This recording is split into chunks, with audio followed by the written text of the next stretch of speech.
are good to go. We are good. Good afternoon. This is County Executive Barry Glassman. I want to welcome you to our Zoom call this afternoon to talk about prescription drug costs. We are so pleased today to have the chairman of the Prescription Board, Affordability Board, Van Mitchell, with us, and some colleagues of mine that have worked so hard throughout the state to bring attention to the struggle that many of you are having with affordability and your prescriptions.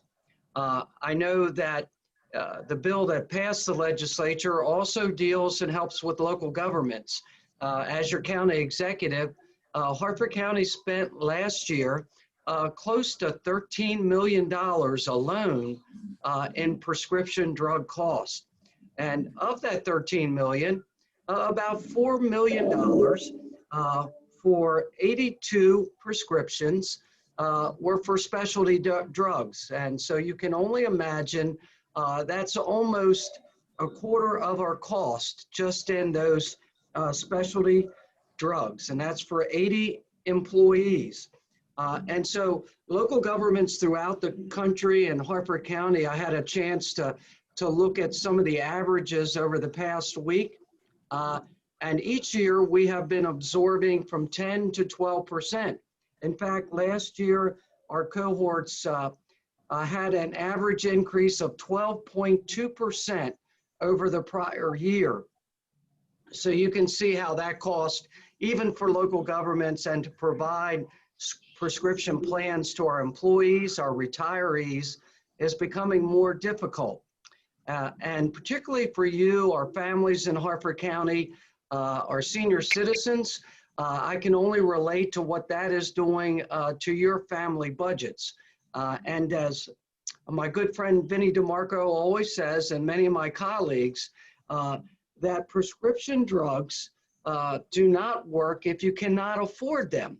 And so our work with the Prescription Drug Affordability Board is to bring attention and get out into the community so that we can talk about and find solutions to these increases. I would note that here in the fall, we will be working together. Last year, there was a bill to bring a practical funding mechanism to help fund the board's operations. And unfortunately, the governor vetoed that bill, but we will be asking the legislature to override that bill so that we can enable the board to do its work and to be funded and staffed properly. And so I just want to thank everyone for signing up. Make sure if you have questions that you'll be able to ask your questions or fill out a questionnaire to get in also. So it is my pleasure to introduce Vinny DeMarco, who has spearheaded this effort for us for some time. And he is dynamo. I wanted you to get to meet him in person because he is a force unto himself. But we're going to talk to him and have him visit us here by Zoom. And Vinny, thank you so much for bringing this together and bringing the panel to Harford County. Because I always tell folks, no matter whether in Western Maryland or the Eastern Shore, Democrat or Republican, when you go to a pharmacy to pay your copay, they don't ask you if you're Democrat or Republican or where you're from. You have to come up with substantial copays. And that's important for everyone to know that this issue cuts across many families, different registrations, geographical regions. And so it's important that we all come together to find a solution for these rising costs. So Vinny, I'll let you take off. Thank you so much for joining us. Well, thank you, Mr. County Executive Glassman. I just want to say that we are thrilled to be here with you virtually. We wish we were in beautiful Harford County in person, but in this COVID time, we have to do this virtually. In 2019, with a lot of help from County Executive Barry Glassman, who was one of our key leaders, Maryland became the first state in the nation to create a prescription drug affordability board.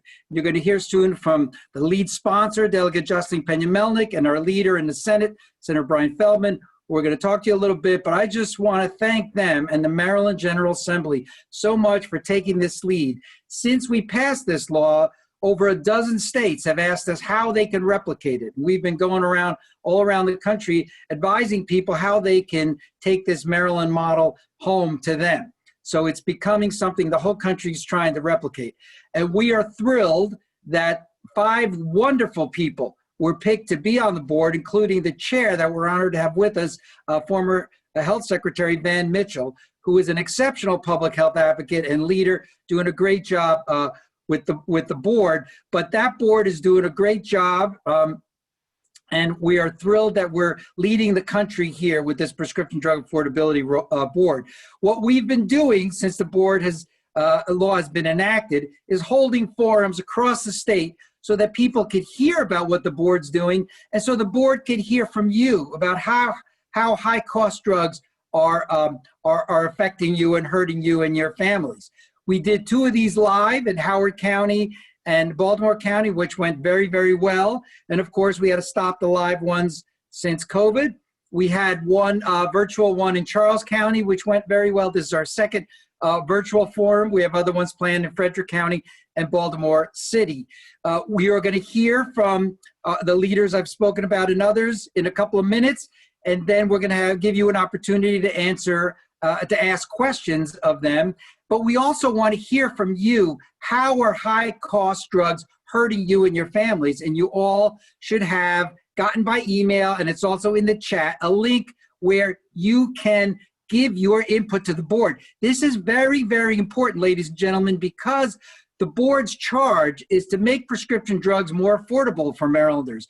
We're thrilled that County Executive Glassman has provided such wonderful information that convinced the legislature to enact this law, and also that the board can use to see how high-cost drugs are affecting and hurting county governments. But we need to hear from individuals like yourselves. So all of you listening, if high-cost drugs have hurt you, tell us how. Respond to that form. You could do it anonymously or with your name, and that the board will listen to that information. So with that, I want to introduce our first speaker after County Executive Glassman is our wonderful lead sponsor, whose name is on the bill, that is now a model for the whole country, as her name should be, Delegate Joseline Peña-Melnyk, who represents Prince George's and Anne Arundel counties. And as I say all around the country, you got to find a Joseline Peña-Melnyk if you want to get this done. She is a terrific public health leader and fighter, and we'd love to hear from you, Delegate Peña-Melnyk. Thank you, Vinny. I really appreciate your leadership, and I couldn't have done this without the help of Senator Feldman, who's right here, who was my counterpart in the Senate, and Senator Klausmeyer. But Senator Feldman defended the bill on the floor and has been a true partner. And people like AARP and Larry and our wonderful county executive, Barry Glassman, thank you for your leadership, for working in a bipartisanship manner, which really matters. And all our partners, they helped us. So I put in this bill in 2019, as you heard, and I put in the bill because there were so many people that we heard from, and you will hear from Larry today, that were really having a difficult time in paying for their medicine. So they were making the choice between paying for their rent, paying for their mortgage, buying their medication, buying their food. And that is not right, not in a country like this, not in a country like ours. So I put in the bill, and the bill actually created a prescription drug affordability board, like you heard. It is an independent body that has the authority to evaluate expensive drugs and to make recommendations, appropriate methods of addressing cost. So it has some power. It is independent of the legislature, and it's supposed to come up with recommendations to make drug affordable for you and for everyone else in Maryland. We have 6 million people in Maryland, 24 jurisdictions. So we do care, and we do hear you, and you do matter, and your voices were heard. So thank you so much, Vinny, for giving me the opportunity to be with you today. And thank you so much, County Executive, for allowing us to be in your beautiful county. Hopefully when this is done, COVID, we can come and visit. And I do appreciate all the partnerships of everyone here involved. Thank you so much. Thank you, Delegate. And as Delegate said, one of our key leaders in the Senate was Senator Brian Feldman, who fought for this bill hard. It was not easy. A big pharma fought it tooth and nail, and it was hard to get it through the Senate, but Senator Feldman did it. He's a master strategist and a great public health leader whom I'm proud to call a friend, and I'm thrilled that he's here with us. Senator Feldman.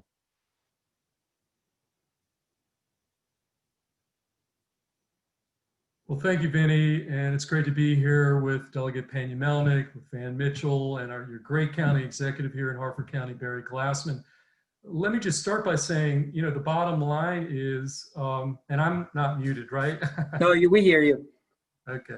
The fact is, Congress, this should be something that the United States Congress takes up, but they have really done nothing. And so it's really up to the states. And so where Maryland came down a couple of years ago was, we made a decision, we want to lead the country amongst the states. And we passed a prescription drug price gouging bill that passed, was first in the nation, got struck down by the courts. And then we went back to the drawing board in 2019 with the leadership of Delegate Peña-Melnyk with this legislation to create this board. But the fact is that as soon as this board was created through the legislation in 2019, we've been fighting with the governor to try to find the way to fund the board. From the get-go, we created the board. We thought the governor was going to use general funds to let the board do its job, but the governor didn't do that. And so we had to go back, and the board had to go borrow some money. And this year we decided in 2020 to basically put in place a permanent funding stream so we wouldn't have to go back and forth every year fighting with the governor. And so we did create this very, very modest fee of about $1,000 on a lot of entities to create a fund that would, again, fund the operations of this board for the first couple of years. And to our shock, the governor vetoed the bill. And the reason it was so shocking was there was no opposition to the bill. Nobody testified against the bill. And in the floor of the Senate, the bill passed unanimously. Not a single senator, Democrat or Republican, voted against this funding source bill for the Prescription Drug Affordability Board. And in the House, overwhelming majority passed the bill. And so it was an odd veto. All it would have done was let the board do its job, pay back the money it had borrowed, and then fund it for the next couple of years. And so I'm very confident when we get back in January, when the first orders of business will be to override that veto and let us move forward. And again, as Vinny mentioned, the first state in the nation to create a board like this. And again, it's a great team effort. I'm very proud of having been part of it. So with that, I look forward to the Q&A, and back to you, Mr. Moderator, Vinny. Well, thank you, Senator, again for your leadership. I want to emphasize something Senator Feldman said. Both these bills, the 2019 creating the board and the 2020 bill, the funding mechanism, were bipartisan. And we had Republican county executives like Barry Glassman and Democratic county executives from across the state behind them, and Democratic and Republican legislators. This is not a partisan issue. This is a people of Maryland issue. I want to emphasize that. And I didn't say it at the beginning, but I'm thrilled that over 110 people have signed on to be part of this virtual forum. And I want to thank the county executive and his wonderful staff for putting all this together. Now it's my great pleasure to introduce Van Mitchell. I've known Van for many, many years as a terrific legislator and one of the best health secretaries Maryland has ever had. And I was so thrilled when it was announced that he was going to chair the Prescription Drug Affordability Board. And just as I thought, he is doing a great job. And we're thrilled he's here with us. All yours, Mr. Chairman Van Mitchell. Thank you very much, Vinny, and thanks to Senator Feldman and Delegate Peña-Melnyk. Barry, always good to see you. We are very excited. We obviously were hoping that our bill was going to passed completely last year, but as the senator and delegate said, we got a little more work to do. We have been in the organizational structure, as I tell people, getting to know each other. We have 5 board members. We have a contract employee now in place, which has been a big help to me. And we just closed out the advertisement for our executive director. So hopefully before Thanksgiving, we'll have a big announcement to make in regards to that. We have gotten our website up and running, so please visit that. I think we'll probably have it up on the screen, but it's pdab.maryland.gov. We have had 5 or 6 meetings so far. The last 2 have been virtual. Our next meeting, and we hope that you would tune in, is going to be November the 16th at 2 p.m. That is virtual, so please go on the website, register for it. The board is very much interested in hearing what you have to say. We are going to be working with MACO closely and with the state retirees and with the General Assembly. So we look forward to the upcoming session. I do think the board is now organized. They understand what their role is. We are making some progress with office space and the likes of that. So we look forward to a very productive year in 2021. Vinny? Thank you, Mr. Chairman Mitchell. You saw in the chat, we did put up the website for the board and the website on our website, healthcareforall.com/RX input, where you put in your stories of how high-cost prescription drugs are hurting you and your families. And as the chairman said, the board is very interested in your input, so please give it. I would be remiss if I didn't thank our wonderful Deputy Director at Healthcare for All, Catherine Kirk-Robbins, who's done so much to organize all of this. Thank you very much, Catherine. And our success would not have been possible without a broad coalition of over 400 faith, community, labor, business, and healthcare groups, from the NAACP to unions to faith groups and all across the state. But nobody did more than AARP Maryland. AARP Maryland was there from the beginning, fighting for this law and making it a priority for their 800,000 members who really will benefit from its success. And we're thrilled that at these meetings, we've had a terrific representative from AARP who really knows his stuff and represents AARP wonderfully, Jim Gutman. And Jim is here with us again. All yours, Jim. Thanks very much, Vinny, and it's great to be here. For AARP and its approximately 862,000 members in Maryland, age 50 and above, prescription drug affordability is a very high priority. Those Marylanders in that age group are the largest users in the state of prescription drugs. They have an average of 4 to 5 prescriptions at a time each. And those prescriptions, as everybody here knows, are becoming increasingly unaffordable, especially specialty drugs, as your county executive noted, but also orphan drugs, drugs for which there are no competitors, are among the biggest problems. And the best hope for doing something about that in the next few years is having a fully staffed and funded prescription drug affordability board.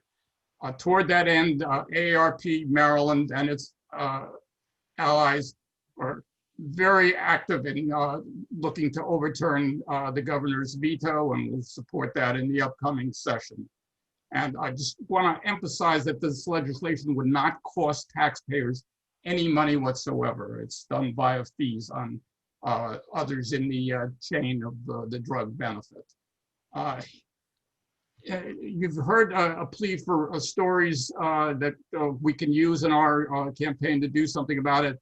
I hear a lot of stories myself in my capacity as a volunteer Medicare drug plan counselor each fall, and I'm hearing that again in the open enrollment period. But I can't use those stories because they're all confidential, and we always protect the confidentiality of people. So we really need to hear your stories and have the legislature hear your stories for this issue.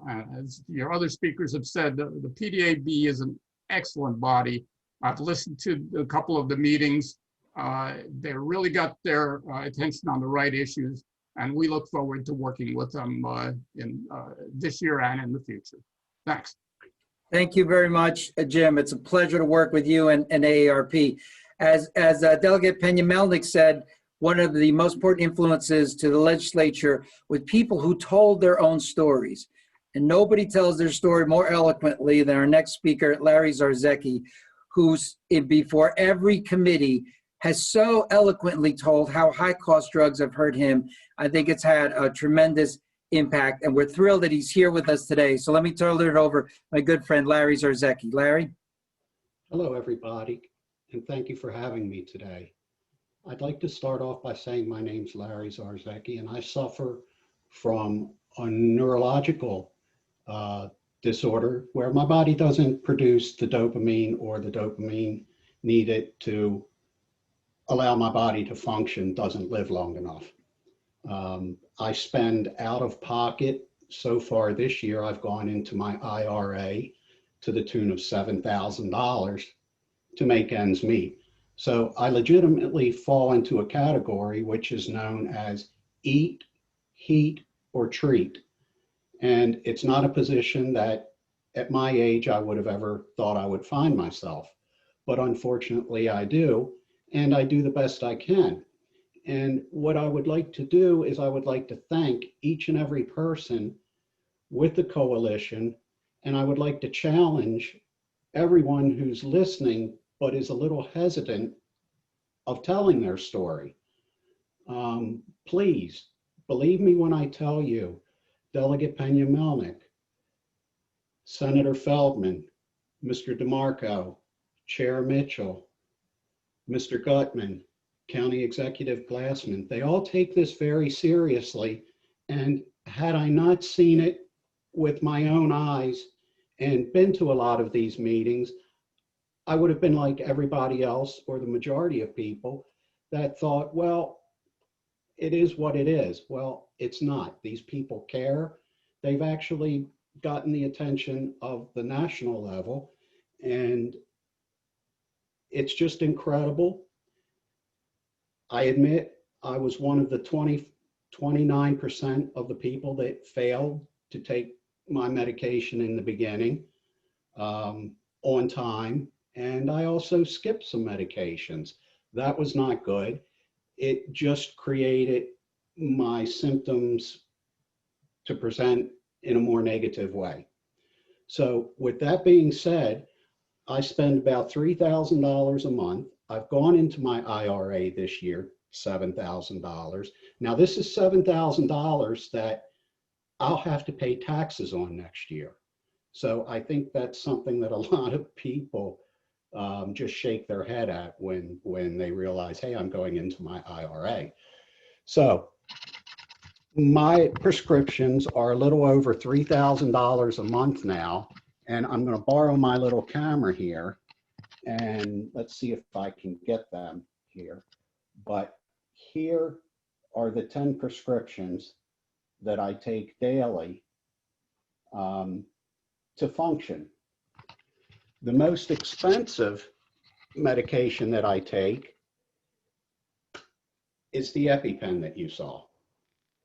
The EpiPen itself, I have a copay of $250 on that. And that regularly goes under review where I go without it. And that's one of them, along with the carbidopa, levodopa that I really need.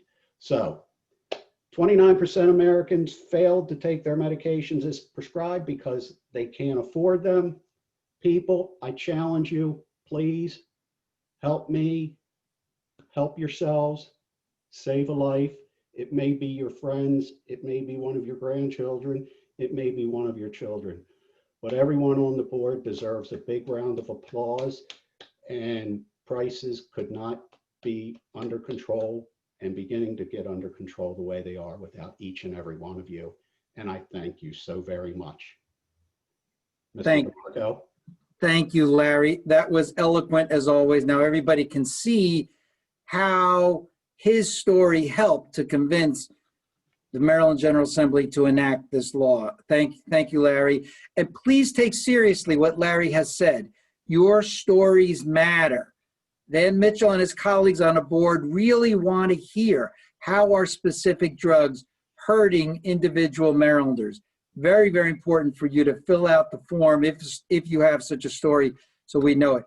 So at this point, I'd like to turn to questions, and I see a couple people have questions up. I'm going to read the two that are up, and then we could answer them for you. One question I'd like to direct this to Chairman Van Mitchell. How much money was asked for to fund the board's work from Luann Brown? Well, originally, in the original bill, there was a $750,000 fund that was going to come out of general budget. I believe the senator and the delegate had planned for 2 years. And then it asked the board, once the board was up and running, to find a funding formula mechanism to fund the board in the future. What we did when we got named and came in early was try to find $750 that the governor didn't put in the budget through the Maryland Healthcare Cost Commission, in which we said we would pay back and then move up 2 years, which the senator and delegate did, putting in the bill that would put a funding mechanism. And what we did was cap it to say that the board could not raise the fees more than $2 million. And we had set the fees to where they would be between $750,000 and $1 million the first 2 or 3 years, so that it didn't create such a burden to any one particular company or organization. We ended up spreading it up over 400 people or 400 firms that are currently licensed with the Board of Pharmacy in Maryland. So we felt like it was a very positive cost bill that would allow the board to move forward, but on a very minimal scale, and would not allow the board to raise a lot of funds just for the sake of raising a lot of funds. Thank you. Senator Feldman, Delegate Peña-Melnyk, anybody else want to add to that? Well, can I just say one thing that I said earlier, that the veto of the bill was really perplexing. One of the reasons was that the funds that would have flowed as a result of the bill would have allowed Van and the board to pay back the Maryland Health Commission, a state entity, $750,000. So at a time when we're struggling financially because of the pandemic, here was a mechanism that would have allowed the board to give back to the Maryland Health Commission, a state entity, $750,000, but the veto stopped that from happening. Again, another reason why nobody could figure out why the governor decided to veto the bill. In addition to the fact that nobody was opposed to the bill, nobody testified against the bill. Thank you, Senator. Anyone else? Yeah, it simply made no sense, right? It did not make any sense because it wasn't going to cost a lot. And there was a funding mechanism, and it was a bipartisan issue. I mean, it has support from both the Democrats and the Republicans. You know, the governor himself and Senator Feldman and I, we work for the state. Okay, if we choose to have the insurance from the state, we have great insurance, but not everyone has that insurance. So we were really perplexed that someone got to him to veto it, but we will, God willing, override that veto in January because it's simply the right thing to do. Delegate, anyone else? Thank you for the question. I'm going to read the next one from Jack Pfeiffer. Is the Maryland Prescription Drug Affordability Board going to give serious consideration to expanding access and support for personal prescription importation from countries like Canada, where prices for the same drugs are regularly 50 to 90% less expensive than the US? Before I turn it over to others who want to answer, let me just say one issue there is that requires federal approval. A couple of states have passed laws like that, but they're not being enforced because the federal government has to approve it, which they have not done. And so we wanted to enact something in Maryland that didn't require federal approval. Anyone else want to chime in? No, I mean, Vinny, I think you said it, and I know Senator Feldman and Delegate understand this issue and have been working with it and been working with the Maryland delegation. I would just say from the board's perspective, we'll take the lead with the Maryland delegation and the senators and the delegates as to what they would like the board to do. That's what the board will be doing. The board will be constantly working with the General Assembly as to the direction that they'd like to see the board go. Anybody else comment on that? Okay, next question from anonymous attendee. Have you asked for volunteers to work on this board? Let me just say the members, the 5 members of the board are picked, have already been picked. Chairman Mitchell, of course, and 4 other wonderful people, but I'm sure volunteers are always welcome to help. Van, all yours. Yeah, I think once we get up and running, in the original bill, and I'm sure the senator and delegate will correct me, but I think there's a council that is somewhere in the neighborhood of 26 or 28 members, that they included a cross section of membership on that. And there are some, I believe, some volunteers on that as well. So that will be selected by the leadership in the House and the Senate, the Speaker and the President of the Senate. So I would say if anyone wants to forward resumes to the board, we can more than happy to send those in for them. Anyone else? Next question from Luann Rao. Did the governor state why he vetoed the bill? I'll pass this on to everyone else. He did write a letter saying that he thought it was a bad idea in COVID time to have any kind of tax. Anyone else want to comment?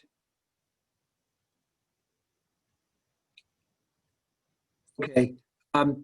From Karen Winkowski. And by the way, folks, these are great questions. Mr. County Executive, you have wonderful constituents in Harford County asking great questions. In addition to looking at the cost of prescription medication, is the board looking at issues like eliminating the coverage gap for Medicare beneficiaries? I'll turn that over to everyone else, but first of all, that would be something the federal government has to do if it's directly Medicare. Anyone else want to comment? Well, I just wanted to say that in my doing drug plan counseling for the county SHIP, I see lots of people who get into the coverage gap, and unfortunately the states and federal subsidy programs just aren't enough to make up for that. So that's an area that really needs a lot of attention. Hey, Vinny, can I just throw one other thing is, look, tomorrow's a presidential election. This isn't a partisan call. This isn't anything. But the reality is, whether it's on importation or this question that was just raised, fact is we do need a partner in the United States Congress to deal with these issues. The fact that we are creating boards and passing laws in 50 different, and by the way, other states are looking to Maryland as a model and are trying to duplicate what we did with this board. But the fact is, it would be great if we had a partner, and I'm hoping that after tomorrow we can get back and actually do some things in a bipartisan way in the Congress that can help all 50 states out in this on this very important topic. So, we've had a couple of questions where the answer is, yeah, well, this is great, but we need some cooperation from the federal government, whether it's approval or they have to pass a law or they need to do this or they need to do that. But they've been, again, asleep at the switch for a long, long time on this topic. Thank you, Senator. Anyone else? Okay, great. I don't have any other questions. I'll give it a couple seconds for anyone else out there. Thank you all for listening.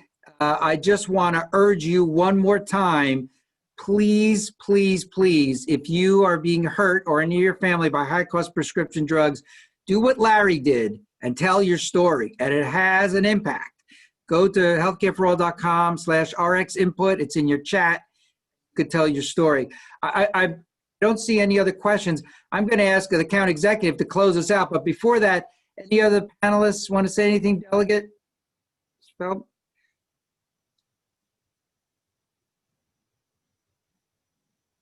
Basically, thank you. Thank you so much, all of you, for making time to join us today. You could have been doing anything else, and this was important enough that you join us. You have great leadership in your county executive. Again, this was a bipartisan effort.